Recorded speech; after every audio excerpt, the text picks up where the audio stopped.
The 39th President, Jimmy Carter, was in office from 1977 to 1981, and during his time in the 80s, he made a huge statement to the world known as the Carter Doctrine. Let our position be absolutely clear. An attempt by any outside force to gain control of the Persian Gulf region will be regarded as an assault on the vital interests of the United States of America, and such an assault will be repelled by any means necessary, including military force. On April 22, 1980, the United States Olympic Committee voted to boycott the Moscow Summer Olympics in support of Carter's protest of the events in Afghanistan. On December 20th, 1983, U.S. Secretary of Defense Donald H. Rumsfeld met with Saddam Hussein to signify American support for Iraq.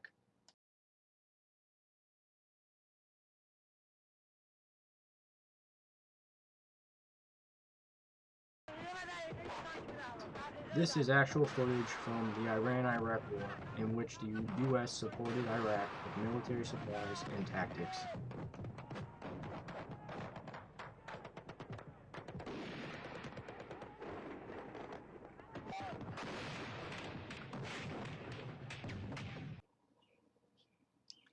On November 4, 1980, American citizens headed to the polls to cast their vote for either the current president, Jimmy Carter, or the opposition, Republican Ronald Reagan.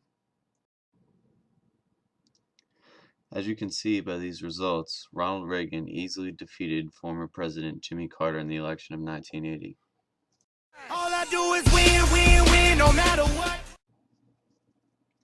Soon after Reagan was inaugurated, the angry Iranians decided to release all hostages back to the U.S. after 444 days in captivity, ending the blackmail Iran had over the United States. After Reagan was re-elected in 1984, the biggest blemish of his presidency was about to occur. The federal government had recently passed a law that stated that the United States could not fund terrorism, but then the CIA sent weapons over to Iran to defend itself against the aggressor Iraq.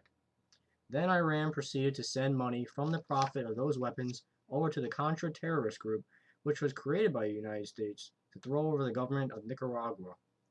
Needless to say, this was a big deal because it was done in secrecy and it was against the law. In early December 1987, Reagan and Gorbachev, the leader of the Soviet Union, met in Washington, D.C., starting to repair the relationship between the U.S. and the Soviet Union. During these meetings, they signed the Intermediate Range Nuclear Forces Treaty, which officially ended the Cold War. The Berlin Wall had always been a sign of the contention between the Soviet Union and the United States. As of the result of the treaty that ended the Cold War, the Berlin Wall was taken down, officially reuniting East and West Berlin into one.